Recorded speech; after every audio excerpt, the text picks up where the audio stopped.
அப்போ அதிகாரத்தை கர்த்தர் என்ன செய்கிறார்? உலக ரீதியாக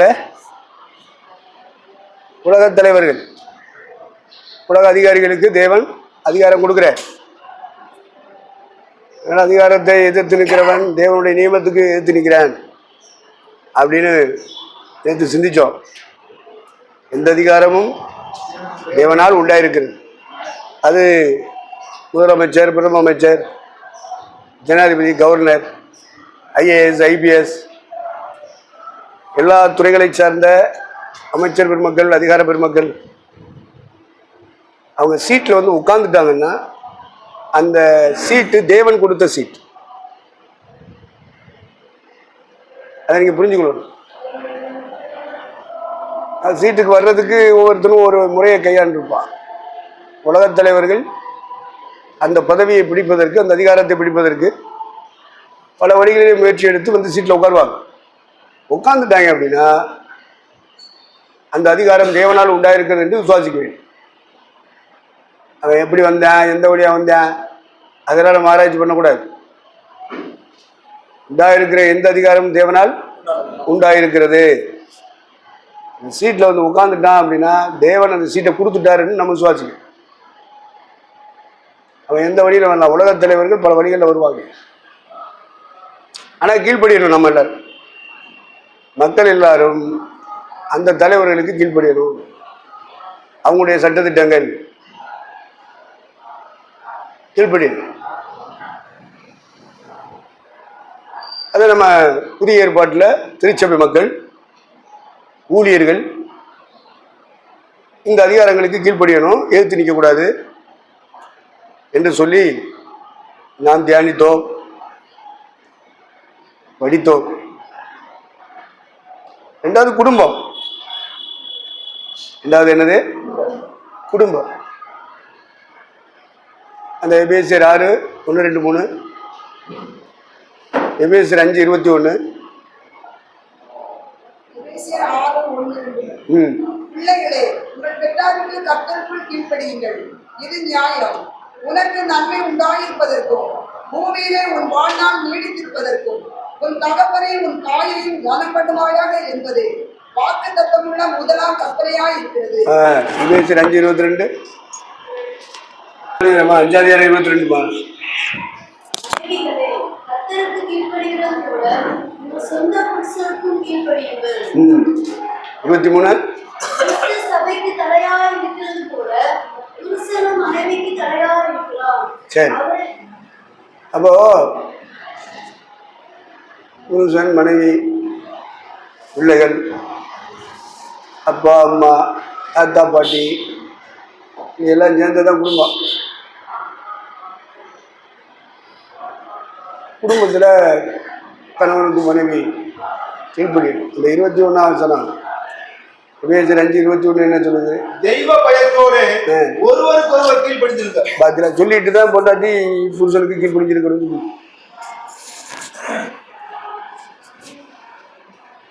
அப்போ புருஷன் மனைவி கன்சல்டிங்ல தான் போகணும். யாரும் யாருக்கு அடிமை இல்லை என்ற அறிவுல இருக்கிற ஊழியக்காரங்க, என் கூட ஊழியர் ஊழியக்காரனுக்கு அந்த அறிவு இருக்கு. புருஷன் மனைவிக்கு அடிமை இல்லை, மனைவிக்கு புருஷன் அடிமை இல்லை. ஒருவருக்கொருவர் கீழ்ப்படிந்து பயத்தோடு இருங்கள். ஒருவருக்கொருவர்னா யாரு? கணவன் மனைவி பற்றி தான் எழுதிட்டு வர்றாரு. இப்ப புருஷனுக்கு தலை யாரு? மனைவிக்கு தலை யாரு? மனைவிக்கு தலை புருஷன் சொல்லியிருக்கு. புருஷனுக்கு தலை யாரு? ஒண்ணு கொஞ்சம் 11 வாசிங்க.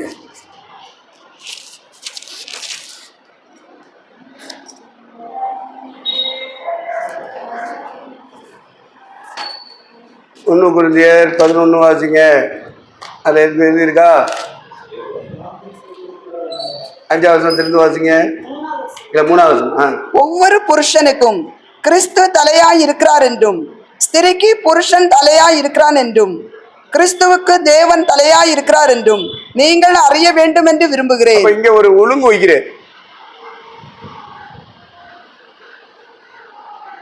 அப்ப ஒவ்வொரு குடும்பத்துக்கும் அதிகாரத்தை கொடுக்கிறவர் தேவன்.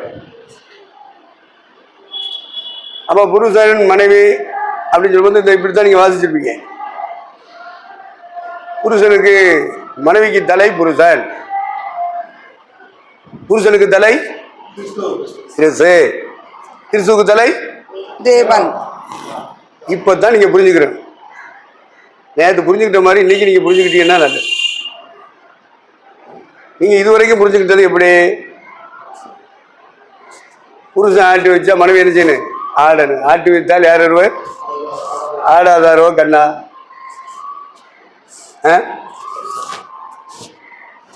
இப்போ உங்கள் புரிதலை வித்தியாசப்படுத்தணும்னா பேரண்ட்ஸுக்கு பிள்ளைகள் கீழ்ப்படியல். அப்ப கீழ்ப்படிதல் என்ற ஒரு தலைப்பை வச்சுட்டு நீங்க சொன்னீங்கன்னா வேதாகமத்துல முதலாளிக்கு தொழிலாளி என்ன செய்யணும்? கீழ்ப்படியல். அரசாங்கத்துக்கு மக்கள் கீழ்ப்படியல், ஆசிரியர்களுக்கு மாணவர்கள் கீழ்ப்படியல். இப்படி கீழ்ப்படிதலை தேவன் ஒழுங்குபடுத்தி இருக்காரு. ஏதோ ஒண்ணுக்கு கீழ்ப்படிஞ்சிட்டு மற்றது கீழ்ப்படியாம காமிச்சா பரலோகம் கிடையாது. இதுல நீங்க தெளிவா இருக்கு. அப்ப குடும்பம்னா எந்த அதிகாரமும் தேவனால் உண்டாயிருக்கிறது.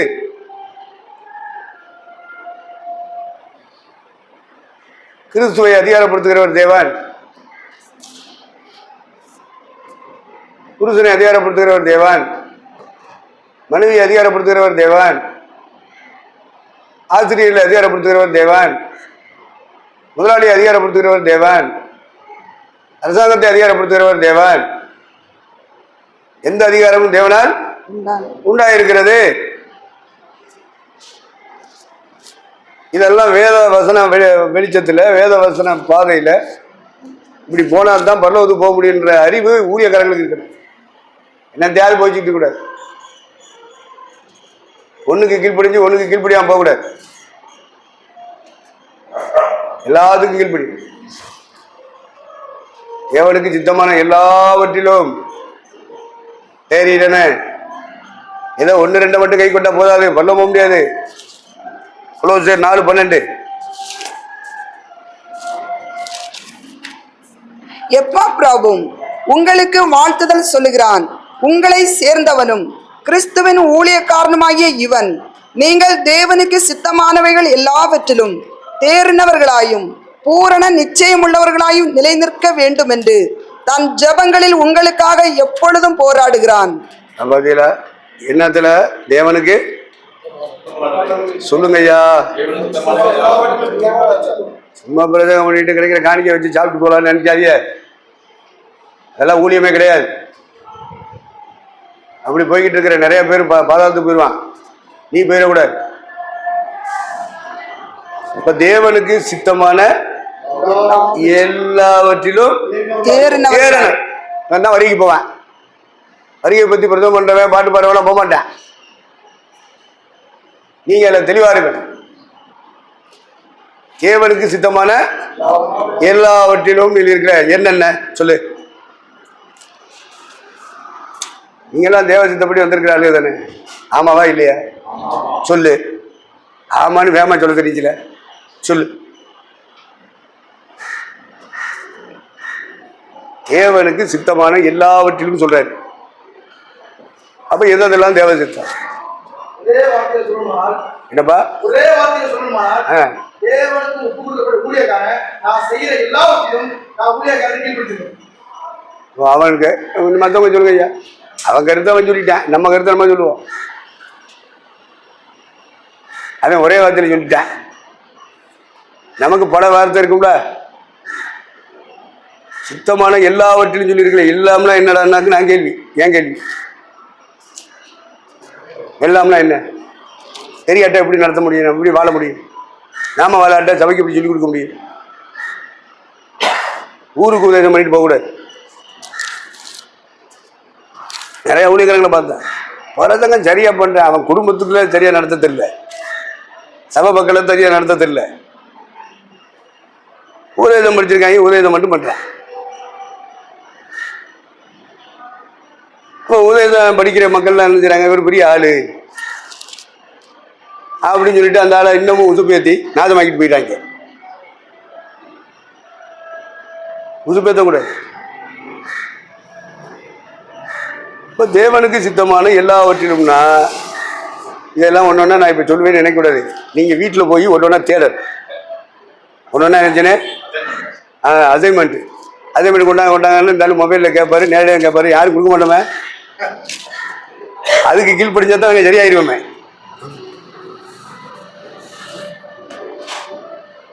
அப்போ தேவனுக்கு சித்தமான எல்லாவற்றிலும் தேர்ச்சி அடைய வேணுமா? ஃபர்ஸ்ட் திருச்சபையானது தேர்ச்சி அடையணும். எதுக்கு? வருகைக்கு போறதுக்கு. ஆண்டவர் வந்தா சபையில் உள்ள மக்கள் மருவம் அடையணும், ஊழியக்காரங்க மருவம் அடையணும். செத்து போயிட்டா உயிரோட எழுப்பணும். ஏசுனர் வந்துட்டாருன்னா இது ரெண்டு பாக்கியத்திலையும் பங்கெடுக்கணும்னா தேவனுக்கு சித்தம் எது எது அதெல்லாம் அறிவு இருக்கணும் ஊழியக்காரங்க. அந்த அறிவு இல்லாம சபை நடத்தினால சபை உருப்படாது, அவனும் உருப்பிட மாட்டான். அந்த உலகத்தேர்ல முதல் அதிகாரம் 10வது சகலவித நற்கிரிகளுமாகிய கனிகளை தந்து தேவனை அறிகிற அறிவில் விருத்தி அடைந்து கர்த்தருக்கு பிரியமுண்டாக அவருக்கு பாத்திரராக நடந்துள்ளவும். 1:10 வச்சுங்க. 9 இது நிமித்தம் நாங்கள் அதை கேட்ட நாள் முதல் உங்களுக்காக இடைவிடாமல் ஜெபம் பண்ணுகிறோம். நீங்கள் எல்லா ஞானத்தோடும், எல்லா ஞானமும் இருக்குல்ல, என்னென்ன ஞானமும் நீங்க தனியா இருந்து பைபிளை படிச்சு எடுக்கணும். எல்லா ஞானத்தோடும் ஆவிக்குரிய விவேகம்னா என்ன தெரியணும். சும்மா செத்தவன் எந்திரிக்க முடியாது. நம்ம சரீரம் மர்வமாகுதுப்பா. ஆண்டோட வருகையில நம்முடைய சரீரம் மர்வமாகணும். ஒருவேளை ஆண்டோடைய வருகை பிந்தி செத்துட்டோம்னு சொன்னா நம்ம உயிரோட எலும்பு அவர் வரும்போது அதுக்கு இதெல்லாம் தேவை. நீங்கள் எல்லா ஞானத்தோடும் ஆவிக்குரிய விவேகம், உலக பிரகாரமான விவேகம் வேற, ஆவிக்குரிய விவேகம், ஆவிக்குரிய வாழ்க்கையில, ஆவிக்குரிய ராஜ்யத்துல, ஆவிக்குரிய சபையில உள்ள விவேகம் வேற. அடுத்து அவருடைய சித்தத்தை அறிகிற அறிவினாலே நிரப்பப்படணும். சித்தத்தை அறிகிற அறிவு வேணும். ஒரு விஷயம் 2 விஷயம் இல்லை, என்னென்ன விஷயம் உன் கையில இருக்க பைபிள் உனக்கு சொல்லி தருது அதெல்லாம் உட்கார்ந்து படிக்கணும்பா. ஏதாவது ஒரு பிரசங்கத்தில் ஒரு குறிப்பா பண்ற பிரசங்கத்தை எழுதிக்கிட்டு அப்படி போகக்கூடாது. பரவ முடியாது, வரிக்கு போக முடியாது. சித்தத்தை அறிகிற அறிவுனால என்ன செய்யணுமா? நிரப்பப்படணுமா. யாரு ஆவியில மட்டும் நிரம்புவான், கையை தட்டுவான், அந்நியவாதம்.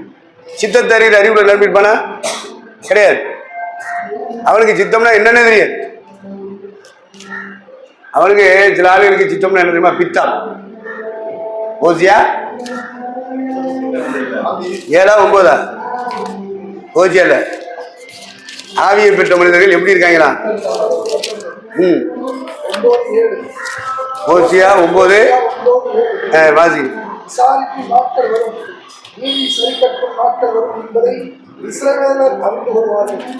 மிகுதியான அக்கிரமத்தினாலேயும் மிகுதியான வகையினாலே தீர்க்கதரிசிகள் மூடவும் ஆவியை பெற்ற மனுஷர்கள் திட்டம் கொண்டவர்களுமாய் இருக்கிறார்கள். பதில இந்த அப்படி இப்படிலாம் நம்ம பேசுறோமே சும்மா இல்லை. இந்த வசன ஆதாரங்கள் உள்ள கிடக்கு. எவனாவது வந்து கேட்டான்னா இதெல்லாம் எடுத்து சொல்லணும். நீங்க சொல்லிட்டீங்கன்னா நான் சொல்ல வேண்டிய அவசியம் வராது. நீங்க மற்றவங்கள்ட்ட கொண்டு ஒப்படைக்கணும். திரும்ப வாசிங்க. விசாரிப்பின் நாட்கள் வரும், நீதி சரிக்கட்டும் நாட்கள் வரும் என்பதை இஸ்ரவேலர் அறிந்து கொள்வார்கள்.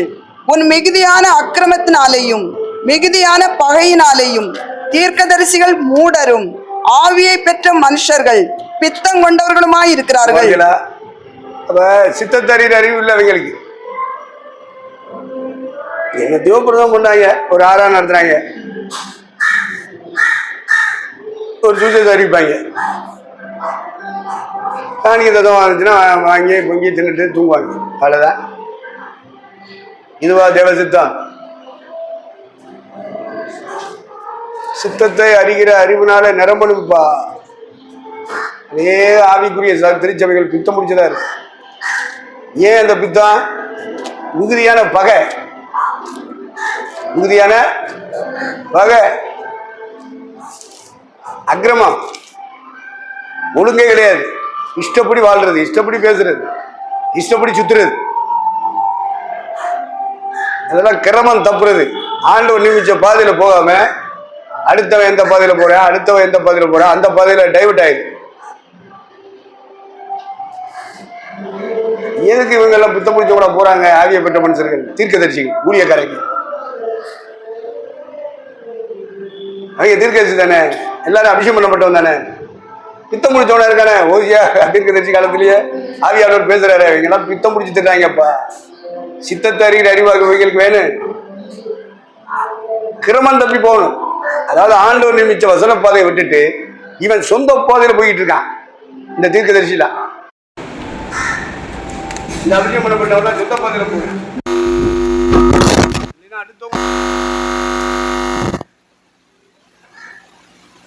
தேவன் நியமித்த பாதையில இவங்க டிரைவர் போறதே கிடையாது. அது அவங்களுக்கு ஒத்து வரல. அப்போ தேவன் நியமித்த அந்த பாதை, தேவன் சித்தம் செய்யற பாதை இருக்குல, அவங்களுக்கு கஷ்டமா இருக்கு, அவங்களுக்கு ஒத்து வரல. இதெல்லாம் சாத்தியப்படாதியா? எங்க போவேன்? அவன் முடிவு எங்க? நரகம், பாதாளம். அதை பத்தி அவங்களுக்கு கவலை இல்லை.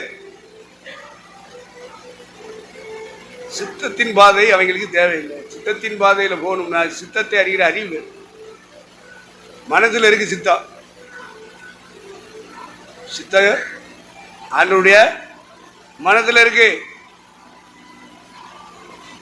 இன்னொன்னு வேதத்தில் இருக்கு. வேதத்தில் நம்முடைய வாழ்க்கைக்குரிய சித்தம் என்னன்னு முதல்ல படிக்கணும். எங்க எழுதிருக்கு என்னை பத்தி அப்படின்னு படிக்க உட்காந்து ஆண்டவத்தில் ஜெபம் பண்ணி கேளு. இந்த வசனத்தில் என்னை பற்றி என்னையா சித்தம் வச்சிருக்கீர், அது சொல்லிட்டார். ரெண்டாவது அவருடைய மனதில் இருக்கிற சித்தம், இதை பிரிச்சு நீங்க ஆண்டவர்கிட்ட கேட்க. ஏசுநாதர் எழுதி இருக்கிறபடியும் போனார் ஊழியத்தில். மனுஷகுமாரன் எழுதி இருக்கிறபடியே போனார். நம்பர் 1. நம்பர் 2, அனுதினமும் ஜோமனை பெறுவார் இதாட்ட. அனுதினமும் ஜோமன் வரையா, நைட் ஆண்டோட பார்த்துல இருப்பார். எவ்வளோ நேரம் தூக்குவார்னே தெரியாது, ட்ரெயின்ல இருப்பார். அதுவும் அவர் போய் உட்கார்ற மலையில பனி விழுந்துக்கிட்டே இருக்கு. பனிக்குள்ளேயே கிடந்து ஜோமனுங்க. ஏன்னா இஸ்ரவேல் மலைகளில் எப்பொழுதுமே பனி இறங்கி, இதுக்கு மேல மழை காலம், வெயில் காலம், காற்று காலம், எல்லா காலத்திலும் அவர் ஜோமனி ஆகணும். அப்போ பிதாவின் மனதில் என்னையா இருக்கு? எழுதப்பட்டதுல பாவி சித்தம் இருக்கு, பிதாவின் சித்தம் இருக்கு. அதை நிறைவேற்றணும். அந்த வசனத்தை பாதுகாக்கணும். இன்னொன்று, ஆண்டவர்கிட்ட ஒவ்வொரு நாளும் நீ கேட்டு தான் வாங்கணும். ஆண்டவரே, இன்னைக்கு உங்களுடைய சித்தம் என்ன? எவன் கேட்க? அவ்வளவு பித்தம் பிடிச்ச பேரா இருக்கு. ஏதாவது சொல்ல போனா நம்மளை குறை சொல்றேன். பரிசுத்தமானதை கூடாத, முத்துக்களை போடாத, போட்டா அதை மிதிப்பான். அதை முதல்ல மிதிச்சுட்டு நீ பண்ற பிரசங்கத்தை, உபதேசத்தை மிதிச்சுட்டு அப்புறம் ஒன்னே பீறி போடுவான். அவன் சரியில்லையா? அவன் அப்படியா, அவன் இப்படியா எழுதுறான்ல? அவன் பண்ணிப்ப என்ன பைய பண்ணினா தெரியுமா? அது வந்து எனக்கு தெரியல. இப்படியே பார்க்கான். ஓ, பண்ணினா எப்படி இருக்கும்? பண்ணி சில ஆளுகளுக்கு பன்றின்னு சொல்லணும். பன்னிப்பயல்களுக்கெல்லாம் உபதேசம் வேலை இல்லை, சத்தியம் தேவையில்லை. அவங்களுக்கு பொழைக்கணும் இந்த பூமியில். சித்தத்தை அறிகிற அறிவுல அவனுக்கு என்னத்துக்கு? அதெல்லாம் வருகைக்கு போறவனுக்கு தானே வேணும். பொழைக்கிறதுக்காக ஊழியத்தில் பைபிள் தூக்கி வந்தவனுக்கு தேவையில்லை. வருகைக்கு போகணுங்கிற வாஞ்ச தாக யாருக்கு இருக்கோ அவனுக்கு தான் முத்துக்களை கொடுக்கணும், பரிசுத்தமான உபதேசங்களை கொடுக்கணும். உங்களையே மிதிக்குதுன்னா அப்புறம் என்ன சொல்ல? அதான் பண்ணிப்ப நாய் ஊழியக்காரன் தான், தீர்க்கதரிசி தான். ஆனால் நாயால இருக்கேன், பண்ணியால இருக்கேன்.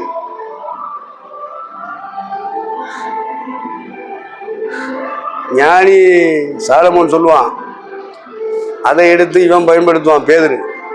அவனு நாய் பண்ணிருப்பான், பேதுரு நாய் பண்ணிருப்பான். ஏசினாரு நாய், பன்னி, பாம்பு, சாசு இப்படிலாம் திட்டுவார்.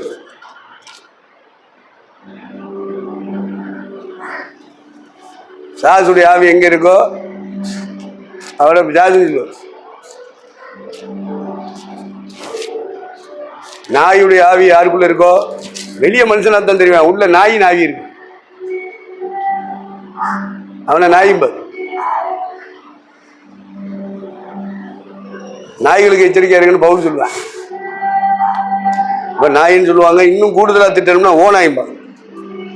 கூடுதலா திட்டணும்னா ஓநாய்.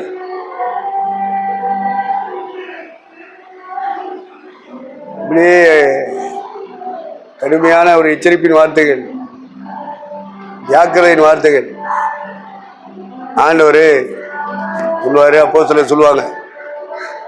அது யாரு எல்லாத்தையும் சொல்றதுக்கு வந்து மெண்டல் கிடையாது.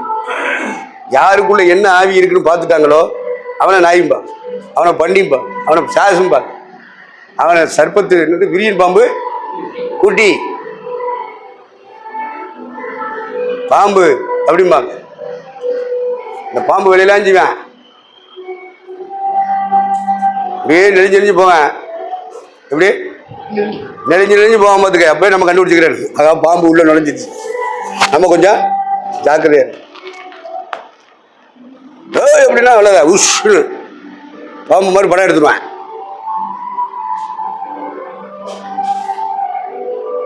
விரியன் பாம்பு குட்டிகளே அப்படிம்பாரு. நீங்கள் உங்கள் பிதாவாகிய பிதாசானம்னால் உண்டானவங்க, அம்புட்டு போயிலும் சாத்தானுக்கு பிறந்தவங்களான்ட்டு. அப்புறம் ஜிலுவையில் அறிஞ்சு கொல்லாம விடுவானே, தூக்கூட இருந்தால கொள்ளுங்கடா. கொல்லணும்னா நம்மளா கொல்ல முடியாதா, சட்டப்படி போகும்டா, அரெஸ்ட் பண்ண சொல்ற. அன்னைக்கு ராஜா ஆட்சி செஞ்சார், இப்போ நம்ம முதல்வர்.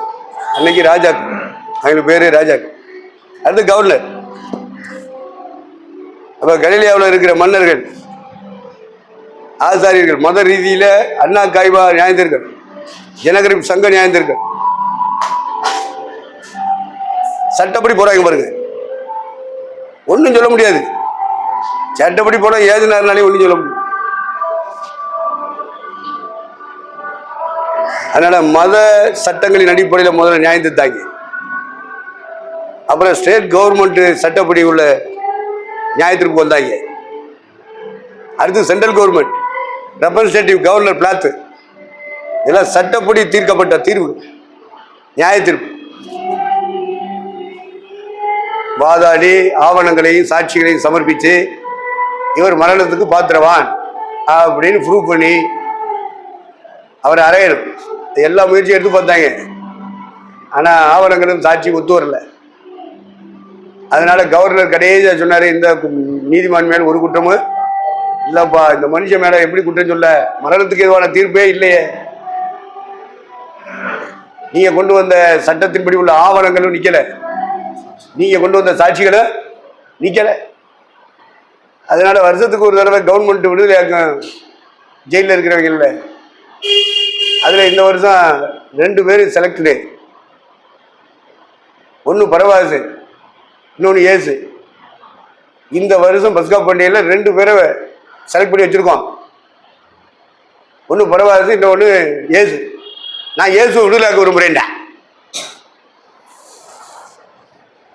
ஏன்னா அவன் நியாயம் தீர்த்துக்கிட்டு இருக்கும்போது யாருடைய சாட்சியும் நிக்கல, ஆவணங்கள் நிக்கல.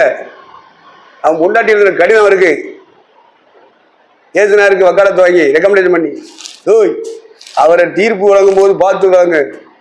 அந்த நீதிமானை பற்றி நான் சொப்பனத்துல கடுமையா பார்த்துருக்கேன். நீ செய்ய போற தீர்ப்பு வித்தியாசமாயிடக்கூடாது, பார்த்து தீர்ப்பு வழங்கு. சொப்பனத்துல நான் பார்த்துட்டேன், நான் ஒரு நீதிமான், அவருக்கு விரோதமா சாட்சி வழங்க கூடாது அப்படின்னு ஃபைனல் டிசிஷன் அவனுக்கு எடுக்கிறதுக்கு அவன் மனைவிக்கு ஒரு சொப்பனம் கிடைச்சு, அந்த சொப்பனத்தில் அனுப்பினா ஒரு லெட்டர் எழுதுறான். இது ஒரு பெரிய ஆவணம். ஆனா ஓ முன்னாடி சொன்னது நீ கேட்டடா அப்படின்னு சொல்லிவிடுவேன். இந்த திருட்டு பயிலுக. அவ்வளவு பேரும் ஊழியக்காரன். அண்ணா கைவெல்லாம் யாரு? ஊழியக்கார தலைவர்கள் அவங்க எல்லாம். அதனால இவன் பகிரங்கமா சொல்லிட்டான் மக்கள் மத்தியில, 2 பேர் பஸ்கா பண்டிகைக்கு விடுதலை ஆக்குறது செலக்ட் பண்ணி வச்சிருக்கேன். ஒன்னு பரபாஸ், இன்னொன்னு இயேசு. நான் இயேசு விடுதலையாக்க விரும்புறேன். நீங்க என்ன சொல்றீங்க? இந்த பெரிய தலைவர்கள், தீர்க்கதரிசிகள், அப்போஸ்தலர்கள் எல்லாம் தூண்டி விட்டேன் மக்களை. இயேசுவை சிலுவையில் அறையும், பரபாசை விடுதலை செய்யும். வெளியே நின்றுகிட்டு கூறு கத்துறாங்க. அப்ப கலகக்காரன், திருடன், உள்ளக்காரன், பரவாசு அவன் வேணும் மக்களுக்கு. மக்கள் தீர்ப்பே மகேசன் தீர்ப்பு. இது மகேசன் தீர்ப்பா? ஒரு வகையில மகேசன் தீர்ப்பு தான்.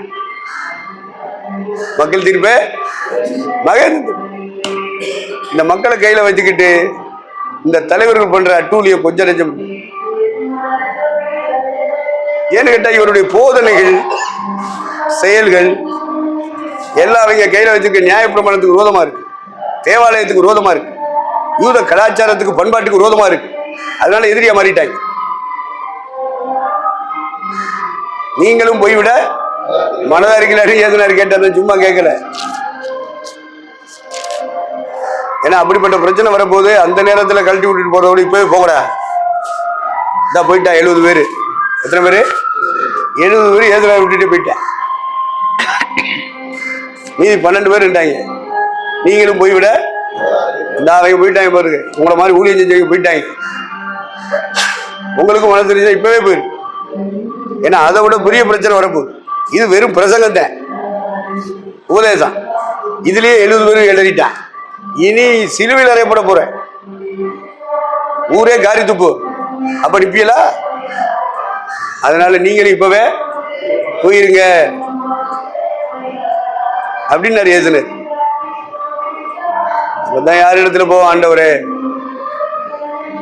பரலோகத்துக்கு வழி நடத்துகிற வார்த்தைகள் உம்மிடத்தில் இருக்கிறது. சதுசேட்ட இருக்காது, பரிசேட்ட இருக்காது, நியாயசாஸ்திரிகிட்ட இருக்காது, வேதபரன்ட்ட இருக்காது, அண்ணா கைவாட்ட இருக்காது, ஜனகிரிப் சங்கத்துல இருக்காது.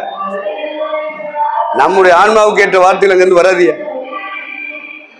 அவங்க எல்லாம் இருப்பாங்க, ஊழியம் செய்வாங்க, இதே பைபிளை தான் வச்சிருப்பாங்க, இதே யெகோவா யெகோவான்னு தான் சொல்லிட்டே இருப்பாங்க.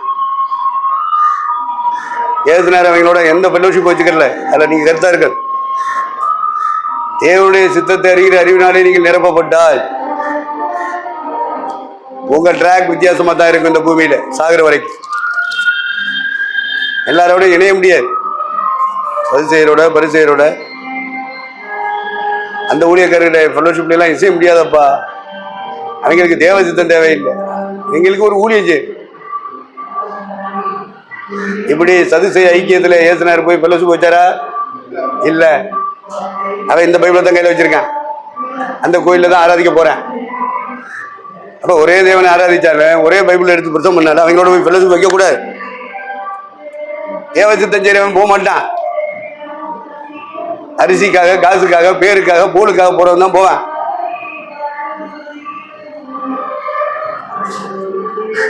காசுக்காக போறவன் போவான். இவங்க எல்லாம் பரலோகத்துக்கு வரக்கூடியவங்க அல்ல. இவங்கெல்லாம் பொழப்பு நடத்த வந்தவங்க. ஏசுனாருக்காக உயிரை கொடுக்க வந்தவங்க தான் இந்த 12 பேரும். மற்றவங்க எல்லாம் உயிரை பாதுகாக்க வந்தவங்க. ஏசுனாரு பிரசங்கத்தில் சொல்லிக்க, தன் ஜீவனை ரட்சிக்க விரும்புகிறவன் பரலோகத்தை இழந்துருவான். நித்திய ஜீவன் பரலோகம். அந்த பரலோகத்துக்காக தன் ஜீவனை இழக்கிறவன் அதை நித்திய ஜீவகாலமாய் பெற்றுக்கொள்வான். உங்களுக்கு எது வேணும்? நித்திய ஜீவன் வேணுமா? இல்ல இந்த உடலுக்குள்ள ஓடிக்கிட்டு இருக்கிற ஜீவன் வேணுமா? இந்த வாழ்க்கை வேணுமா? அந்த வாழ்க்கை வேணுமா? அந்த வாழ்க்கை வேணும்னா இந்த வாழ்க்கை நீ இழக்கணும். சாவே வந்தாலும் அதை ஏற்றுக்கொள்ளணும். அப்பதான் போக முடியும் வருகைக்கு. ஏசுநாட்டில் இருந்த அத்தனை அப்போஸ்தலர்களும் யோவானை தவிர மற்ற எல்லா கோயிலும் ரத்த சாட்சியம் மறிச்சிருக்கு. எல்லாம் கொலை பண்ணி தான் செத்துருக்கேன்.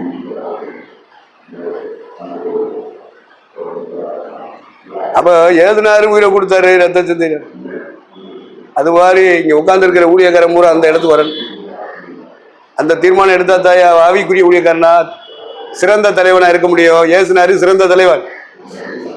அப்போஸ்தலர்கள் சிறந்த தலைவர்கள், பவுலை சார்ந்தவர்களும் சிறந்த தலைவர்கள். என்ன சிறப்பு? ஆவிக்குரியவர்கள், ஆவிக்குரிய தலைவர்களாக அவர்கள் உருவாக்கப்பட்டார். உழைக்கிறதுக்காக பைபிள் தூக்கி வந்தவன் எப்படிப்பா சாவன்? சாகிறதுக்காக பைபிளை தூக்கிட்டு வர ஏசுனாருக்காக சார்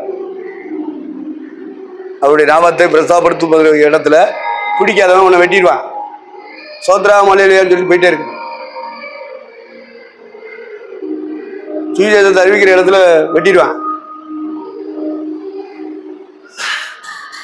அவருடைய சபை, அவருடைய சரீரம் அது வளர்த்தெடுக்கிற வேலையிலே ஈடுபடும் போது வெட்டிடுவான். நீ போய் சட்ட பாதுகாப்பு கொடுக்கூடாது. என்ன பாதுகாப்பு? உங்களுக்குலாம் சட்ட பாதுகாப்பு வேணுமா? சட்ட பாதுகாப்பு வேணும். ஆனால் ஏசுனா இருக்க மாட்டார், அவ்வளோதான். யார் இருக்க மாட்டா? ஏசுனா இருக்க மாட்டார்ல. ஏசுநாதர் இருந்தாருன்னா அவன் என்னத்துக்கு அறிவு வேண்டாம்? உங்களுக்கு அந்த தெளிவான அறிவு இருக்கணும், தெளிந்த புத்தி வேணும். 2 தீமோத்தேயு 4:5. நீயோ எல்லாவற்றிலும் மன தெளிவுள்ளவனாய் மனதில் தெளிவுள்ளவங்களா இருக்கப்பா. பாஸ்டர் பேர் போட்டுக்கிட்டு ஞாயிற்றுக்கிழமை ஒரு பிரசவம் பண்ணிட்டு கிடைக்கிற தசவம் காணிக்க வாங்கி தின்னுட்டு இருந்தீங்கன்னா போக மாட்டேன். ஒவ்வொரு விஷயத்திலையும் உன் மனசுல ஒரு தெளிவு வரும். நீயோ எல்லாவற்றிலும் மன தெளிவுள்ளவனாய், மனதுல தெளிவுள்ளவனா இருங்கப்பா. ஏசுனார் நம்ம கூட இருந்தா மத்தவ என்ன?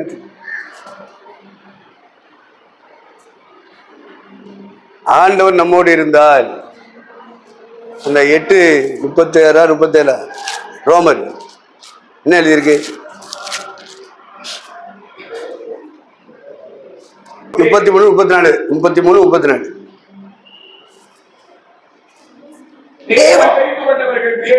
குற்றம் சாட்டுகிறவன் யார்? தேவனே அவர்களை நீதிமான்களாக்குகிறவர். ஆக்கினைக்குள்ளாக தீர்க்கிறவன் யார்? கிறிஸ்துவே மரித்தவர், அவரே எழுந்தும் இருக்கிறவர், அவரே தேவனுடைய வலது பாரிசத்திலும் இருக்கிறவர், நமக்காக வேண்டுதல் செய்கிறவரும் அவரே. அப்புறம் என்ன இவங்க எல்லாம் என்னத்துக்கு நமக்கு? இவங்க எல்லாம் வேணுமா? அதனால இந்த வசனத்தை விசுவாசிங்க ஊழியக்காரங்க. அதுவும் என் கூட ஊழியம் செய்யற ஊழியக்காரங்க இதை விசுவாசிங்க. தேவன் தெரிந்து கொண்டவர்கள் மேல் குற்றம் சாட்டுகிறவன் யார்? தேவனே அவர்களை நீதிமான்களாக்குகிறவர், ஆக்கினைக்குள்ளாக தீர்க்கிறவன் யார்? கிறிஸ்துவே மரித்தவர், அவரே எழுந்தும் இருக்கிறவர், அவரே தேவனுடைய வலது பாரிசத்திலும் இருக்கிறவர், நமக்காக வேண்டுதல் செய்கிறவரும் அவரே. நமக்கு ரெக்கமெண்டேஷன் ஏசானப்பா.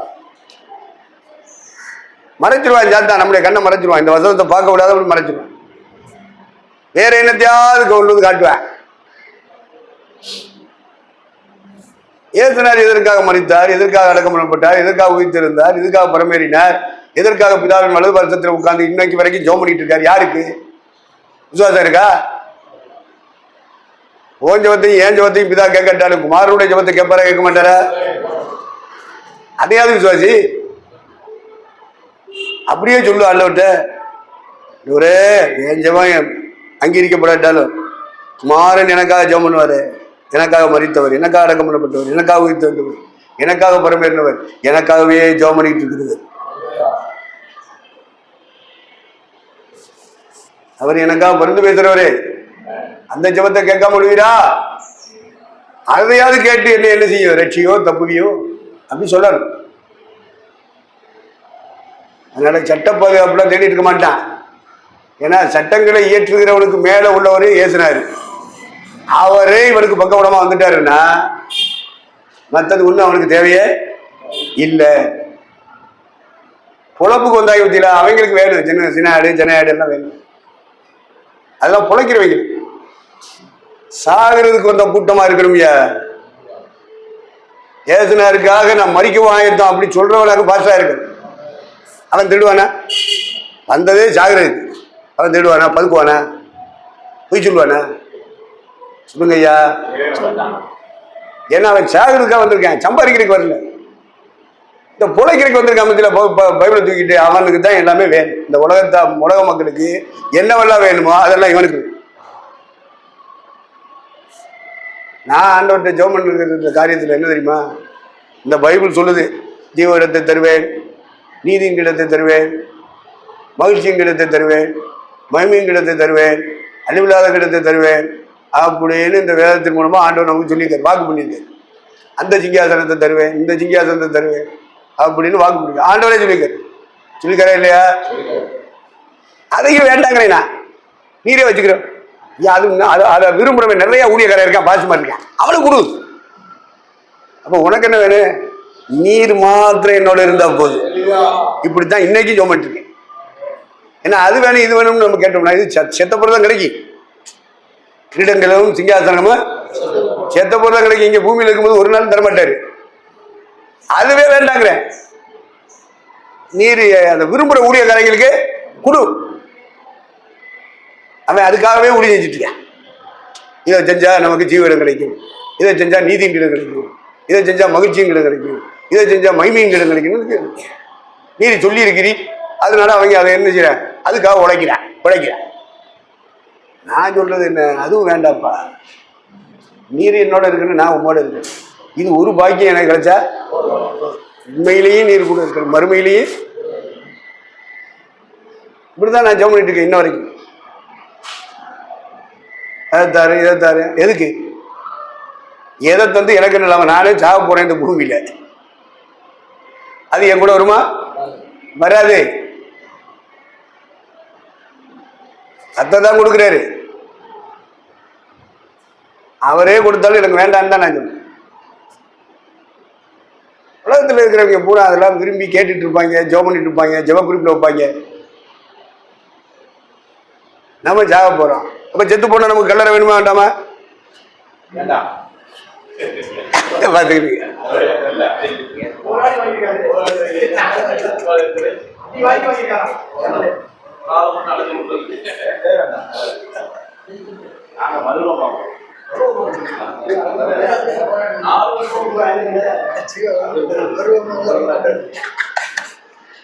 மருவமானு சொன்ன நம்ம ஆளு உன்னை விட மாட்டாங்க. அதான் பத்தியா, அவங்க கொள்வாங்கள எல்லாமே ஒன்னைய மறுரூபப்பட விட மாட்டாங்க. இந்த உலகத்துல நமக்கு உள்ள தேவைகளை இறைவன் செய்வார், கைவிட மாட்டார், அவர் செய்வார். ஆண்டவர் செய்யணும்னு நினைச்சாருன்னா எவனும் தடுக்கவே, அரசாங்கம் தடுக்கவே, ஊர்க்காரன் தடுக்கவே முடியாது.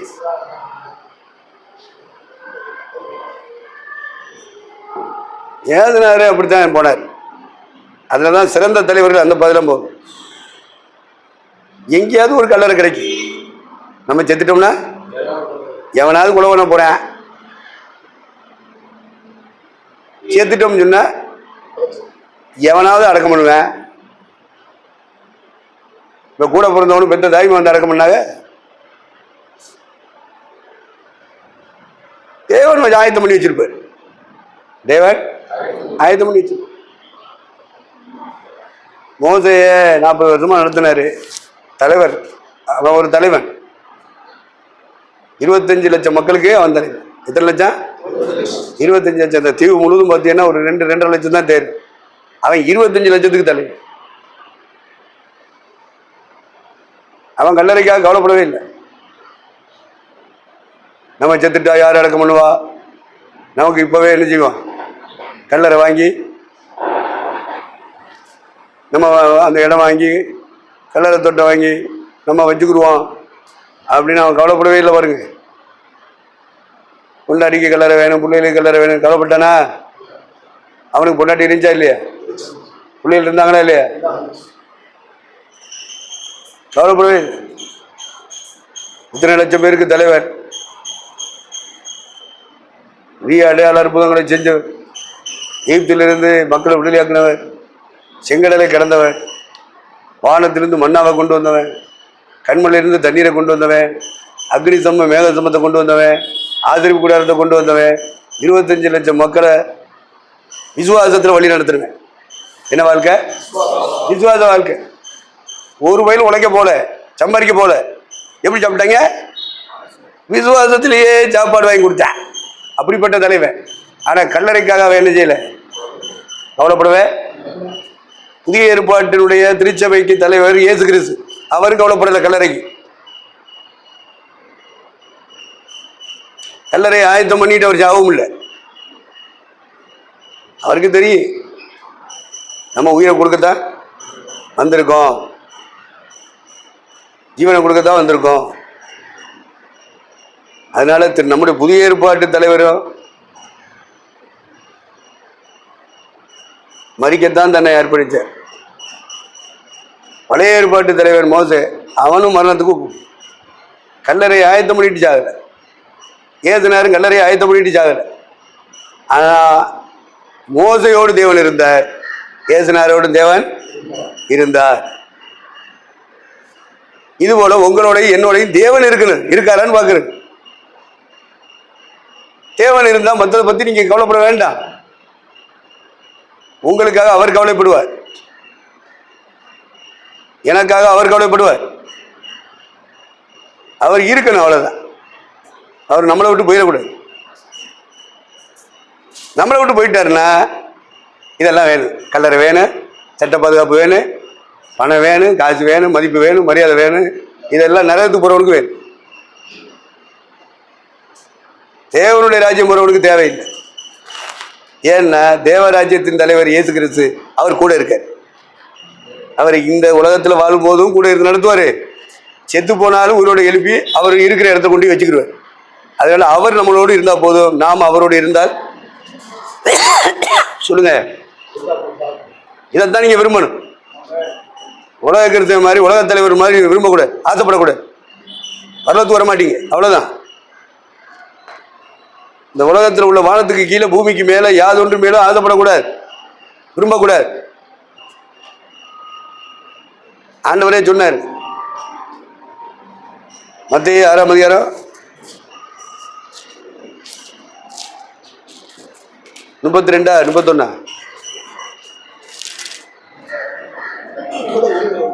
என்ன இருக்கு? இவைகளை எல்லாம் நல்லா கவனிக்கணும். நான் சொல்லல,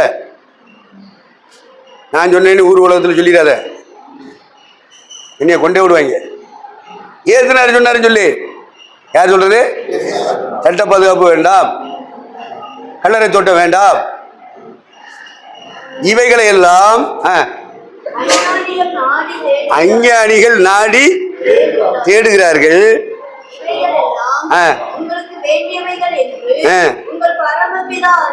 அவருக்கு தெரியும், அவரு உன் கூட இருந்தா போதுமே. அஞ்ஞானி நாடுறது மாதிரி தேடுறது மாதிரி தேடிட்டு இருக்காத, தேட மாட்டான் கத்தரோடு இருக்கிறவன். அப்ப பழைய ஏற்பாட்டு மக்களை நடத்தின தலைவரும் சரி, புதிய ஏற்பாட்டு மக்களுக்கு தலைவராக இருக்கிற இயேசு கிறிஸ்துவும் சரி, ரெண்டு பேரும் கல்லறை தோட்டத்துக்காக கவலைப்படவே இல்லை, சட்ட பாதுகாப்பு தேடவே இல்லை. இப்ப நீங்க டைவர்ட் ஆகணுமா இல்லையா? அதுக்குள்ள நீங்க சிக்கி இருக்கீங்க, அஞ்ஞானிகள் நாடி தேடுற மாதிரி தேடிட்டு இருக்கீங்க. அதை விட்டுட்டு வெளியே வந்துடணும். வந்தா தான் கர்த்தர் உங்களை நம்புவார். நீங்க சட்டத்தை நம்புனா, அதை நாடிக்கிட்டு தேடிக்கிட்டு தெரிஞ்சா ஆண்டவர் நம்ப மாட்டார். வேற ஒண்ணும் இல்லை. ஆண்டவருடைய நம்பிக்கை இழந்த தலைவர்களாக நீங்க இந்த பூமியில தலைமைத்துவத்தில் இருப்பீங்க. ஆண்டவருடைய நம்பிக்கையை இழந்த தலைவர்களாக, சபை தலைவர்களாக, குடும்ப தலைவர்களாக இருப்பீங்க. நீங்க சிறந்த தலைவர்களா மாறணும். இது கொஞ்சம் சங்கடமா தான் இருக்கும். சங்கடமா இருக்குல்ல? இதெல்லாம் சொல்லாம ஒருத்த பிரசங்கத்தை பண்ணி கையை தட்ட சொல்லி அப்படி உங்களை நிரப்பி விட்டுட்டோம்னா நீங்க நல்லவன் சொல்லிடுங்க. நல்லவன் வாழ்வார். அதை செஞ்ச ஆண்டவர் நம்மளை நம்ப மாட்டாரியா? அப்படி பூசி மொழிகிறதெல்லாம் ஆண்டவர் பிடிக்காது. அதனால நமக்கு தேவன் கூட இருக்கணும். அவர் எந்த பாதையில நடத்தினாலும் ஓகே, எந்த பாதையில நடத்தினாலும் ஓகே. ஆனா நம்முடைய பிரதிஷ்டை, நம்முடைய தியாகம் எதுவா இருக்கட்டும், நம்முடைய உயிர் இயேசுனருக்காக வாழும். நம்முடைய உயிர் எதுக்காக ஓடிட்டு இருக்க நம்ம உடல்ல?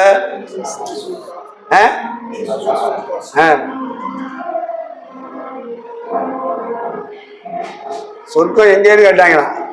சோறு கண்ட இடமெல்லாம் 56:10 ஏசாயா. திருப்தி அடையாமல் இருக்கும் பெரு வயிற்று நாய்கள், பகுத்தறிவில்லாத மேய்ப்பர், அவர்களில் ஒவ்வொருவனும் தந்தன் வழியையும் அவனவன் தந்தன் மூலையிலிருந்து தந்தன் பொழிவையும் நோக்கி கொண்டிருக்கிறான். அவங்கள சொல்லுவான், வெளியே சொல்லுவான், ஆண்டவங்களை நடத்துறாரு. அவ்வளவு திருட்டு போய் சின்னி பண்டாரு. சோறு கண்ட இடமெல்லாம் சொர்க்கம் அவனுக்கு. அங்க போய் நீங்கள் வாங்க, அங்க பிரியாணி போட்டாங்க, நல்லா இருந்துச்சு பாஸ்டர். இவங்க எல்லாம் பிரியாணி பாஸ்டர். அங்க போனேன், அந்த குழம்பு நல்லா இருந்துச்சு, அந்த கூட்டு நல்லா இருந்துச்சு. இதைத்தான் சொல்லிட்டு இருப்பேன், சின்னக்கிட்டே தெரியுவாங்க. எங்கெல்லாம் இந்த மாதிரி போடுறாங்க, சோறு போடுறாங்களோ அங்க இருப்பாங்க. நீங்க எங்க பாஸ்டர் இருக்கீங்க? நான் எங்கும் இருப்பேன். இவங்க எல்லாம் பாசு மாதிரி. அப்புறம் பித்தம் கொண்டவன்னு ஓதியா சொல்லுவானே சொல்ல மாட்டானே? சொல்லுவானே சொல்ல மாட்டானே? பித்தம் கொண்டவன்னு சொல்லுவான், அபிஷேகம் பண்ணப்பட்டவன். நீங்கெல்லாம் திண்ணி பண்டாருங்க. அவங்களுக்கு சாப்பிடணும். அவங்களுக்கு உபவாசம்னா என்னன்னு தெரியாது, பட்டினினா என்னன்னு தெரியாது. ஒரு வியாதி பிடிச்சவங்களை சோமாக்குறதுக்காக பட்டினி போட மாட்டேன், உபவாசம் இருக்க மாட்டேன். ஒரு சாசம் விரட்டுறதுக்காக உபவாசம் இருக்க மாட்டேன். ஒரு சபையில கடவுளுடைய வார்த்தையை கொடுக்கணுமேன்னு சொல்லி ஒரு சனிக்கிழமை ஃபுல்லா ஆண்டோட பாதத்துல உபவாசத்துல இருக்க மாட்டேன். ஆனா பிரதம் பண்ண வந்துடுவேன், பாட்டு பாட வந்துடுவேன். திண்ணி பண்டார போயிடு. இவங்களை வச்சுக்கிட்டு பரிசுத்தாவியானவர் இவ்வளவு வேதனைப்படுவார் தெரியுமா? அதனால தலைவர்கள் சிறந்த தலைவர்களா இருக்கணும். நம்ம தலைமைத்துவத்துல சிறந்த தலைவர்களா இருக்கணும். தலைவராக இருக்கணும்னா உயிரை கொடுக்கறதுக்காக வரணும். பைபிளை தூக்கி ஊழியத்துக்கு முதல்ல இயேசுவை ஏற்றுக்கொள்றியான்னு கேட்கறத விட, இயேசுக்காக நீ ஜீவனை கொடுப்பியா, இயேசுவை ஏற்றுக்கொள்றியான்னு நீ கேட்ப, கொண்டாடுவ. கொஞ்ச நாள் கூட்டத்துக்கு வந்துட்டு இருப்பேன், பல சோதனைகள் வரும், ஓடி போயிடுவேன்.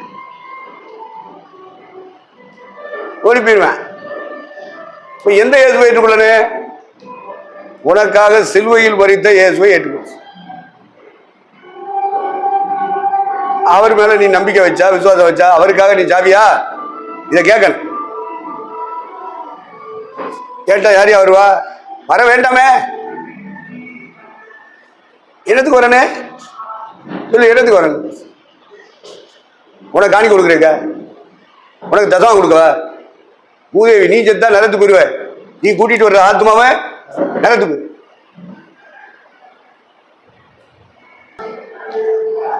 பகுத்தறிவு இல்லாத பாஸ்டர்ஸ்.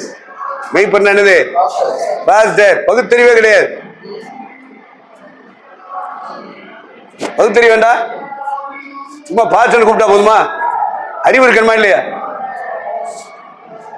நம்ம எதுக்காக வந்திருக்கோம்? அதனால ஆண்டவருக்காக முதல்ல உங்களுடைய தீர்மானம் எதுவா இருக்குன்னு தெரியுமா? என் இயேசு உயிரை கொடுத்தாரு, அவருக்காக நான் என்ன செய்யணும்? உயிரை கொடுக்கணும்னு சொல்லித்தான் நீங்க பைபிளே தூக்கணும்.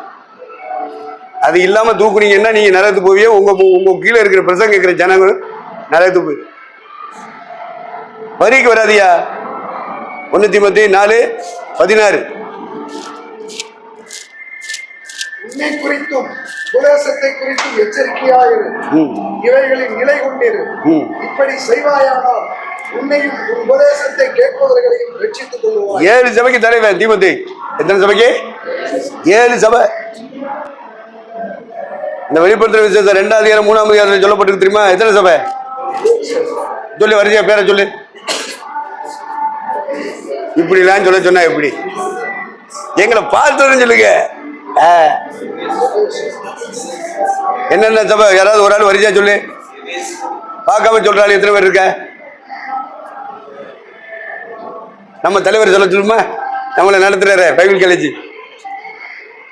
அவர் பாவம், விட்டுருங்க, அவரை விட்டு விடுங்க. வேற யாராவது இருக்கீங்களா? பொன்முடி தங்க கிரீடம். பொன்முடினா என்னது? தங்க கிரீடம்.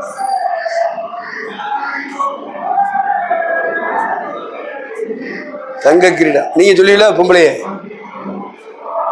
சொல்லு, 7 சபை பேர் சொல்லு. எந்திரிச்சு இங்க பார்க்க கூடாது, மனப்பாடம் பண்ணி சொல்ல. எந்திரி சொல்லு, எந்திரி சொல்லு, வரிசையா சொல்லு. ஏய் நல்லா கவனிங்கப்பா, அவ சொல்றது சரியா தப்பானா அதையாவது கவனிங்க, உங்களுக்கு தெரிஞ்சா தர.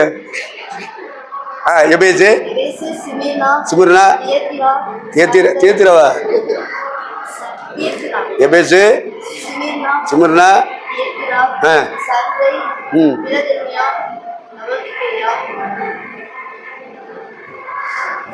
என்னமோ இப்படித்தான் நீ பரீட்சையில எழுதி பாஸ் பண்ணி வந்திருக்க. இதை விட்டுட்டிய, ஒண்ணு விட்டுட்ட, ரெண்டாவது மாத்தி மாத்தி லைன்ல சொல்லல, மாத்தி மாத்தி சொல்ற. சரி, எப்படியாவது இவ்வளவு பெரிய ஆம்பளைகளுக்கு மத்தியில நீ ஒரு பொம்பளை எந்திரிச்சு சொன்னீல, வாழ்க வளமுட. ஆஹா, சரி சொல்லு சொல்லு.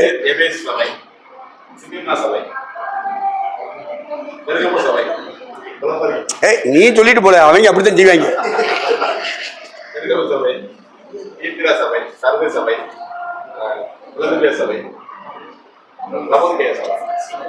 கரெக்டா சொல்லிட்டாரு நம்ம தலைவர். எல்லாரும் கைகளை தட்டுவான். ஆனா அவர் சரியா சொல்ல விடாம நீங்க கெடுத்திருப்பீங்க, தப்பிட்டாரு. இந்த 7 சபைகளுக்கு தலைவர் யார் தெரியுமா? பிரதான தலைவர் யோவான். அந்த 7 சபைகளுக்கு அவன் தலைவனாக இருக்கான். இந்த 7 சபைகளுக்கு பின்னாட்கள்ல தீமோத்தேயு தலைவர். யாரு? தீமோத்தேயு தலைவராக இருக்கிறாங்க. 7 சபைகளின் பிரதான கண்காணியாக பிசப்பாக இருந்தவர் தீமோத்தேயு.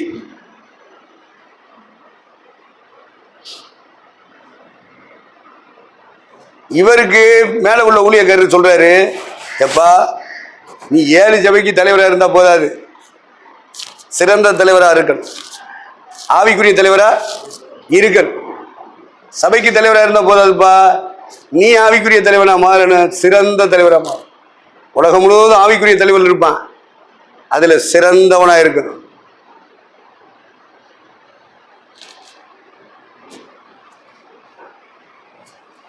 அப்படி சிறந்த தலைவனா இருந்தா தான் நீயும் வருகையில வருவாய், உன் பிரசங்கத்தை கேட்கிற ஜனங்களை வருகையில என்ன செய்ய வரும். அந்த வசனத்தை மண்டையில ஏத்திக்கிறீங்க. நம்ம எவ்வளவுதான் உயர்த்தப்பட்டாலும் இந்த பூமியில, எவ்வளவு பெரிய தலைவரா இருந்தாலும் நம்மளும் வரைக்கு போனு, நம்மகிட்ட பிரசங்கம் கேட்கிற ஜனமும் அந்த புத்தியில தலைவர்களா இருங்க. ஆபத்து இருக்கு. ஆகாதவனாய் போகக்கூடிய வாய்ப்பு இருக்கு. நேற்று வாய்ச்சோம்ல 1 Corinthians 9:26.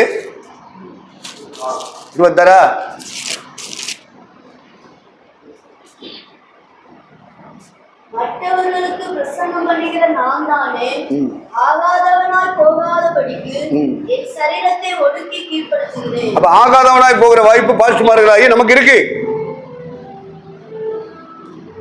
இந்த புத்தி இருக்கணும் பாஸ்டர்மார்களுக்கு.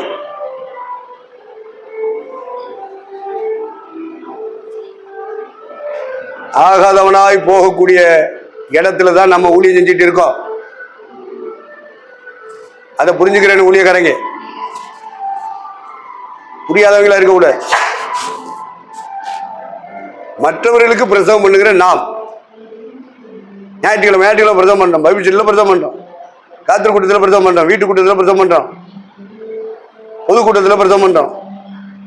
மற்றவர்களுக்கு பிரசவம் பண்ணுகிற நீங்களும் நானும் ஆகாதவர்களாய் போகக்கூடிய இடம் இருக்கு. மற்றவர்களுக்கு பிரசவம் பண்றதுனால நம்ம போயிடுவோம்னு நினைச்சிடக்கூடாது.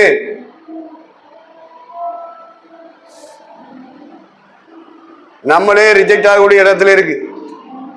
அதனாலதான் தீமோத்தேயுக்கு பவுல் சொல்றாரு, டே மற்றவங்களுக்கு பிரசவம் பண்ணுகிற நாமளும் ஆகாம போயிடுவோம், நம்மகிட்ட பிரசவம் கேட்ட சபை மக்களை ஆகாம போயிடுவாங்கப்பா. நான் சொல்லுகிறவர்களை சிந்தித்துக்கோள், எல்லாவற்றிலும் மனத்தெளிவுனார். 2 தீமோத்தேயு 4:5 திரும்ப வாசி.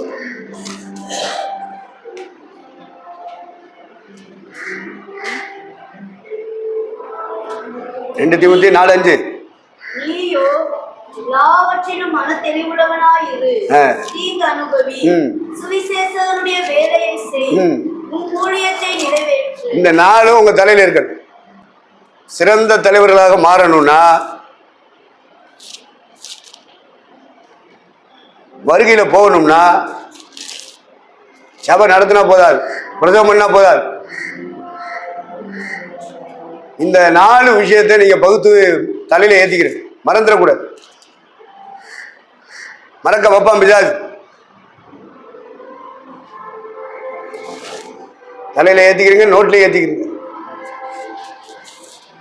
நீயோ எல்லாவற்றிலும் நம்பர் 1 அப்படி பிரிச்சு எழுதிக்கிறீங்க. நீயோ அப்படின்னா நானோன்னு எழுதிக்க. நீயோன்னு எழுதாத, நான் எழுது. எழுதுனா அந்த உனக்கு உரைக்கும். ஜீவனையா காலையில கேட்கிறாரு, என்னமோ கேள்வி கேட்குறீங்க, என்னமோ சொன்னாங்க சவரம். அப்ப ஜூதபாஸ் சொன்னாரு, உரைக்கிற மாதிரி நேற்று பேசினார் இல்லையா, அதை சொல்லியா அப்படியா மண்டையில உரைக்கிற மாதிரி. அதனால நீயோ அப்படின்னு சொல்லி இருக்கிறதுல நானோ அப்படி எழுதும் போது அப்படி எழுதி பழகணும். அப்பதான் பிசாசை நீ ஜெயிக்க முடியும். சாத்தான் மற்றவங்களுக்கு பிரசமனத்தான் சொல்லி கொடுப்பேன். முதல்ல நமக்கு, 2வது தான் மற்றவங்க. முதல்ல அந்த இடத்துல நம்மளை நிரப்புங்க. நம்ம வருகைக்கு போகணும். நம்ம சரீரம் மருவமாகணும். நாம செத்தோம்னா நம்முடைய சரீரத்தை கர்த்தர் வரும்போது உயிரோட எழுப்பணும். நீயோ எல்லாவற்றிலும் மன தெளிவுள்ளவனாயிரு. அப்ப 7 சபைக்கு பார்த்தா இருந்தா போதுமா? உன் மனசுல தெளிவா இருக்கணும்டா அப்படின்னு சொல்லி கொடுக்குறாரு. அப்ப என்னென்ன விஷயத்துல தெளிவா இருக்கணும் அதான் நம்ம பார்த்தோம். சித்தத்தை அறிகிற அறிவை நிரம்புனா என்னெல்லாம் அவருடைய சித்தம் அப்படிங்கிறது தெரியும். எல்லாத்தையும் நிறைவேற்றினாதான் 100க்கு 100 பாஸ் வரைக்கு போக முடியும். கிரேஸ் மார்க் எடுக்கிறவன் போக மாட்டான், 30 மார்க் எடுக்கிறவன் போக மாட்டான், 60 எடுக்கிறவன் போக மாட்டான். 100க்கு 100 100% யாரு ஆவிக்குரிய ஜீவியத்துல மார்க் எடுக்கிறாங்களோ அவங்க தான் வருகைக்கு போவாங்க. கிரேஸ் மார்க்லையும் பாஸ் பண்ணலாம், 60 மார்க்லையும் பாஸ் பண்ணலாம். வருகைக்கு போகணும்னா 100க்கு 100 எடுத்தா.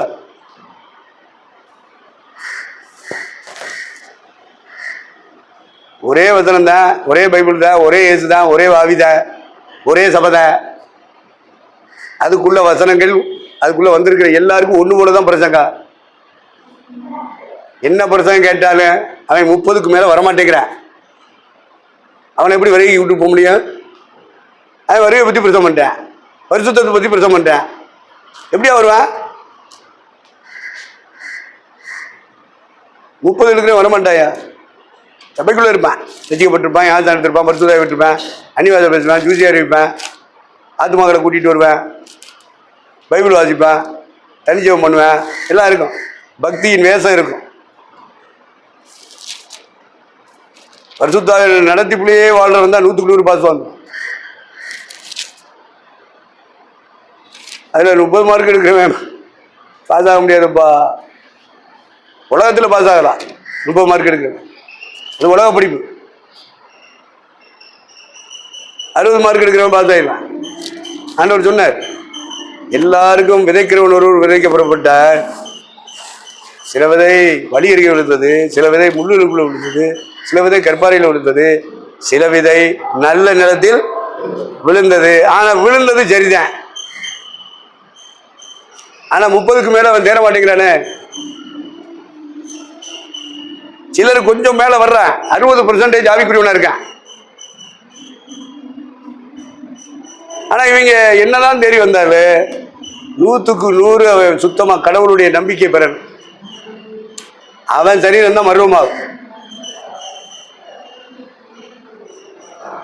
100 மார்க் எடுக்கிற அளவுக்கு வாழணும் இந்த பூமியில. வாழணும்னா அவன் இந்த பூமியில சாகிறதுக்கு ஒப்பு கொடுத்தவரா இருக்கு. உழைக்கிறதுக்கு ஒப்பு கொடுத்தவன் நிச்சயமா வரமாட்டான், வரிக்கு வரமாட்டான். சம்பாதிக்க ஒப்பு கொடுத்தவன் வரமாட்டான், பொய் சொல்லவன் வரமாட்டான். உலக தலைவர்கள் மாதிரி தன்னுடைய ஊழியத்தை கட்டி எழுப்புற பத்தியில அவனும் வரமாட்டான். இது உலக ராஜ்யம் அல்ல, என்னுடைய ராஜ்யம் உலகத்திற்குரியது அல்ல. அப்புறம் இந்தியாவை பிடிப்பார் ஏசுனார் சொல்றது பொய் தானே? இந்தியா ஏசுவுக்கு என்ன? இந்தியா ஏசுவுக்கு ஏன் உலகம் ஏசுவுக்கேன்னு சொன்னா என்ன குறைஞ்சா வருவேன்? அவர் உலகத்தின் பாவங்களை சுமந்து இருக்கிற தேவாட்டுக்குட்டி. அப்போ வாயிலிருந்து என்ன வரணும்? வரணுமா இல்லையா? நீ இந்தியாவை ரசிக்க போறது இல்லை, சும்மா சொல்லிட்டு போவ. நீ ரசிப்பியா? உன் பக்கத்தில் இருக்கிற உன் குடும்பத்தையே சரியான ரசிப்புல கொண்டு வர முடியல, நீ எப்படி இந்தியாவை கொண்டாடுவ? பொய். அவ்வளவு பெரும் பிராடு. இந்தியா ஏதுவுக்கு அவர் சொன்னதுனால இந்தியா ஏதுவுக்கு இருக்கணும். பேப்பர் எடுத்து தேர்னு எழுதிட்டு நக்கு இந்த மாதிரி இருக்கேன். பாத்து மாதிரி கூட தேன் என்று சொன்னால் அது தேனாகுமா? நெருப்புன்னு எழுதிட்டா அது நெருப்பாயிருமா?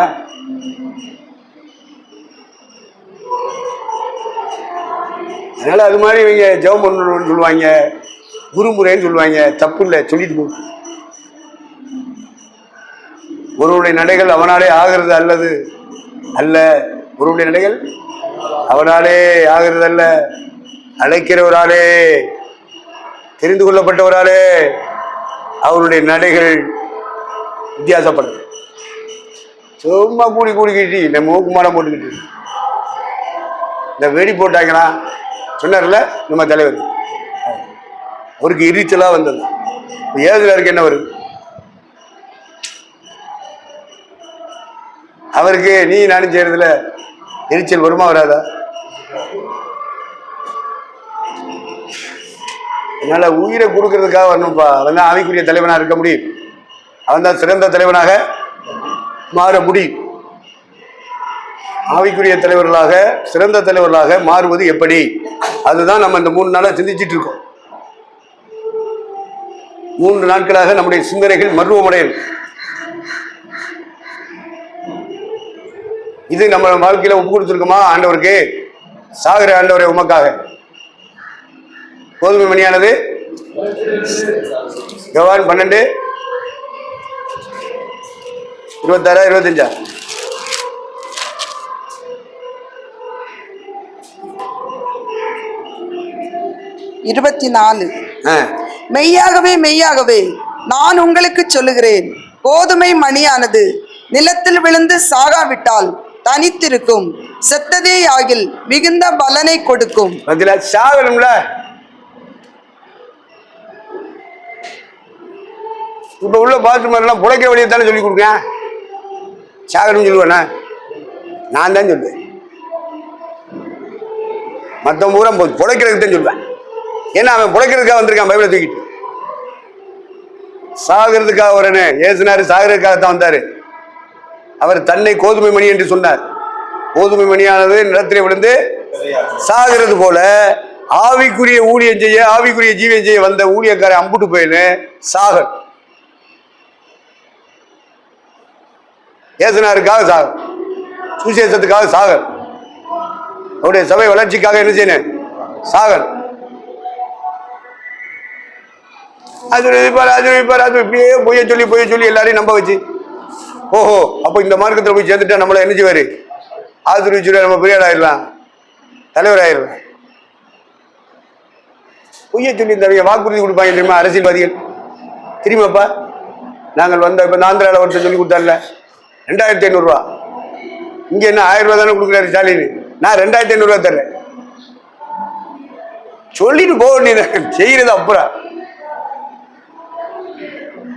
இந்த மாதிரி வாக்கு தத்த கூட்டம் நடத்தக்கூடாதுல்ல, நாம நடத்தக்கூடாது. என்னோட இருக்கிற ஆட்கள் அப்படி நடத்தக்கூடாது. பரலோகத்துக்கு ஆத்துமாக்களை சேர்க்கிற ஆளுகளா இருக்கணும். பரலோகத்துக்கு வரணும்னா தீமோத்தேயுக்கு பவுல் சொல்றாரு, எல்லாவற்றிலும் மனதில் தெளிவுள்ளவனாயிரு, தீங்கு அனுபவின்னு சொன்னால. ஏழு சபைக்கு தலைவராக இருந்தாலும் தீங்கு அனுபவிக்கணும்டா. உபத்திரவங்களை ஜெயிக்கணும். குழம்பிக்கிட்டு தெரியக்கூடாது, முறுமுறுத்துக்கு தெரியக்கூடாது. சில எல்லாம் பிரிஞ்சு போயிடுவான். நேசனாரை விட்டு போயிட்டாங்க. உபதேசமே அவங்களுக்கு கடினமா இருக்கு. அப்புறம் எப்படி வாழ முடியும்? அந்த வசந்தப்படி எப்படி வாழ்வேன்? வாழ மாட்டேன். அது ஏதுனால இருந்தாலும் விட்டுட்டு போயிடுவாயா, அவங்களுக்கு பொழப்புக்காக வந்தவங்க. இப்படிப்பட்ட கூட்டங்களோட நம்ம இணைஞ்சோம்னா நம்ம ஆவி கெட்டு போகும். நம்ம ஆவி கெட்டு போயிரு. கேக்கு கொடுக்குறான்னு போயிடாதீங்க, அரிசி கொடுக்குறான்னு போயிடாத. ஓன்ட்டுங்கிற பரிசுத்தாய் போயிடுவார், வேற ஒண்ணும் இல்லை. நீ அங்கிட்டு போனீங்கன்னா ஆவியானவர் நினைச்சுவாரு, இங்கிட்டு போயிடுவார், பரிசுத்தாய் இருக்க மாட்டேன். இப்பவாது இருக்காருன்னு சொல்ற அளவுக்கு ஏதோ ஒரு அந்நியவாஜாதி இருக்கு உங்களுக்கு. ஆவியானவர் இருக்கிறாரு சொல்றதுக்கு அந்நியவாஜாதி இருக்கு. அப்புறம் அதுவும் இருக்காது. ஆவியை பெற்ற மனுஷர்கள் யுத்தம் முடிச்சு திரும்பி அப்புறம் கொஞ்ச நாளைக்கு தான் ஓடும் வண்டி. கொடி பறக்க உங்க கொடி, அப்புறம் பாதி கம்பத்துல பறக்க விட்டுருவாங்க. ஜாக்கிரதையா இருக்கு. எங்க கொடி பறக்குன்னு போயிட்டு இருக்காது, அரைக்கம்பத்துல பறக்குதுல கொடி தெரியுமா? ஏதோ ஒண்ணு சம்பவிச்சிருக்கும். அதனால அரசு கொடியெல்லாம் என்ன செஞ்சிருவேன், அரைக்கம்பத்துல பறக்க விட்டுருவேன்.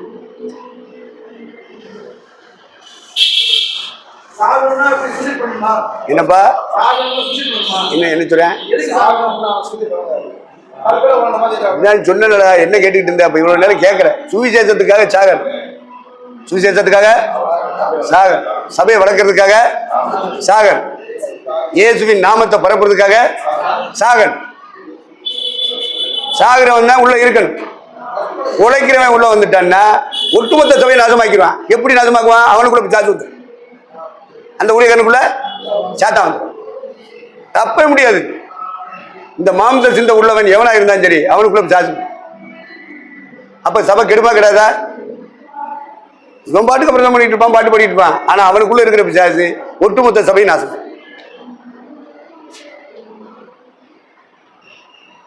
சூச கேட்கறது நமக்கு எதிராக கேட்கிறான்னு நினைச்சிடாதேப்பா. நம்ம எல்லாரையும் நிச்சயப்படுத்துறதுக்காக கேட்பேன். ஏன்டா அப்படி கேட்டேன் இப்படி சொல்லிடுவேன். அவனுக்கு தப்பு தெரியும், எப்படி தப்பணும்னு அவனுக்கு தெரியும். அப்ப இருக்கிற சகோதரமார்களுக்குள்ள தெளிவு இருக்கணும். தேவரிங்கள இருப்பாங்க, அவங்களை நிச்சயப்படுத்தி அனுப்பணும்னா இப்படி ஒரு கேள்வி கேட்டா தாயா அப்படின்பா. அப்போ கூடும்போது நம்மை வசனத்தின் அடிப்படையில் நிச்சயப்படுத்தி அந்த எதுக்கு சாகணும் அப்படின்னா, இந்த சொல்றான் பாரு சாட்சி, இப்படிப்பட்ட சாட்சி வேணும். 20ஆம் அதிகாரத்தில் 25ஆம் வசனம் அப்போஸ்தலர் நடவடிக்கைகளை வாசிங்க.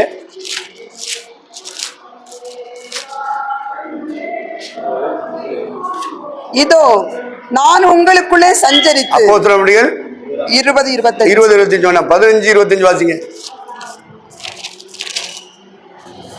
நம்முடைய கர்த்தராகிய இயேசு கிறிஸ்துவின் நாமத்திற்காக தங்கள் பிராணனையும் ஒப்புக்கொள்ள துணிந்தவர்களும் எங்களுக்கு பிரியமானவர்களுமாய் இருக்கிற பர்னபா, பவுல் என்பவர்களோடு கூட எங்களால் தெரிந்து கொள்ளப்பட்ட சில மனிதரை உங்களிடத்திற்கு அனுப்புவது. அப்ப பிராணனை ஒப்பு கொடுக்கணும், உயிரை கொடுக்கணும்னு ஜாகிரதைன்னு சொல்றல, அதான் அந்த வசனம். அப்ப நமக்கு மேல இருக்கிற தலைவர்கள் இப்படிப்பட்ட சாட்சி கொடுக்கணும். அவன் ஏதுனா இருக்கா, உயிரை கொடுக்க வந்தவன்ப்பா, சம்பாதிக்க வந்தவன் இல்லப்பா, உழைக்க வந்தவன் இல்லப்பா, அவன் குடும்பத்தோட கத்தருக்காக தியாகம் பண்றதுக்காக வந்திருக்கான், உயிரை கொடுக்க வந்திருக்கான். சொல்லணும் அந்த சொல்றாங்க இல்ல சாட்சி. எருசலேமில் உள்ள தலைவர்கள் எல்லாரும் என்ன பண்றான், பவுலையும் பர்னபாவையும் கொடுத்து சாட்சி கொடுக்கணும். இந்த சாட்சி உங்களுக்கு வேணும்ல, சாகிறதுக்காக வந்திருக்காங்க. அவங்க உழைக்கிறதுக்கு வரலையா? அப்போஸ்தலர் 15-25 பாருங்க. அப்ப நமக்கு மேல இருக்கிறவங்க நம்மளை பத்தி இப்படிப்பட்ட சாட்சி கொடுக்கணும்ல. பவுல் வாங்கியிருக்கான்ல. நமக்கு மேல இருக்கிறவங்க சாட்சி கொடுக்கணும். அவங்க கடவுளுக்காக ஜீவனை கொடுக்க வந்தவங்கப்பா. அவங்க சம்பாதிக்க வந்தவங்க, குடும்பத்துக்காக வந்தாங்க. அவங்களுக்கு வேலை இல்லை, உழைச்சி சம்பாதிக்க முடியும், குடும்பத்தை நடத்த முடியும். அது ராஜினாமா பண்ணிட்டு எதுக்கு வந்திருக்கான்? ஏசுனாருக்காக சாகன், சுவிசேஷத்துக்காக சாகன், அவருடைய நாமத்தை பரப்புறதுக்காக சாகன், அவருடைய சரீரம் என்று அழைக்கப்படுகிற ஆவிக்குரிய உடல் சபை, அந்த சபை வளரணும், அதுக்கு உழைக்கிறதுக்கு, அதுக்கு ரத்தம் சிந்துறதுக்கு தான் வந்திருக்கான். அப்படிப்பட்ட சாட்சி நம்மை ஏற்படுத்துறவர்கள் கொடுக்கணும். இந்த சாட்சி இருக்கணும், இருக்கா? எப்படியாவது அந்த இடத்த நம்ம பிடிச்சிடும். இந்த ரோமர் 16:3-4 வாசிங்க. ரோமர் 16:3-4. கிறிஸ்து இயேசுவுக்குள் என் உடன் வேலையாட்களாகிய பிரிஸ்கில்லாவையும் ஆக்கிலாவையும் வாழ்த்துங்கள். அவர்கள் என் தானனுக்காக தங்கள் கருத்தை கொடுத்தவர்கள். அவர்களை பற்றி நான் மாத்திரமல்ல, பிரஜாதியாருக்கு உண்டான சபையார் எல்லாரும். அது பார்த்துல சாட்சி ரொம்ப அவசியமா இருக்கு. ஆக்கிலா பிரிஸ்கில்லார் வீட்டுல சபை நடந்துகிட்டு இருக்கு. சபைக்கு பாஸ்டர் ஆக்கிலா பிரிஸ்கில்லார் தான். அப்ப அவங்களுக்கு மேல இருக்கிறவன் பவுல், அவன் சாட்சி கொடுக்குறான். பத்தியில இந்த மாதிரி சாட்சி சம்பாதிக்கணும்ல. காணிக்க கொடுக்குறவனா பிறக்கணும். எப்படி எவன் காணிக்க கொடுப்பேன், எவன் தசமா கொடுப்பேன், அப்படியே தெரியுது. என் கூட கூட செஞ்ச ஒரு பாஸ்டர் அப்படியே தெரியுவேன். எல்லாத்தையும் சேர்த்துட்டு செத்து போயிட்டேன். அவன் ஒன்றும் அனுபவிக்கவும் இல்லை. அப்படிப்பட்டவங்களா நீங்க மாறிடக்கூடாது. நான் இந்த 40 வருஷத்துல அப்படிப்பட்ட ஊழியக்காரங்களை எல்லாம் பார்த்தேன். கூடவே ஊழியம் செஞ்சவேன். அப்ப என்னோட இணைஞ்சு ஊழியம் செய்ய நீங்க அப்படி ஆயிடக்கூடாது. அதனால நீங்க நல்ல ஒரு தீர்மானம் எடுத்துரு. வாசிக்கும் போதே தலைவர் எதுக்கு டிக்கி டிக்கி வாசிக்கிறாருன்னு பார்த்தேன். அவன் 2 கையில கொண்டு வந்துட்டான். கிளாஸ். ஓ, படி ஏறும்போதே இவர் திணறாரு. படி ஏறிட்டான்னா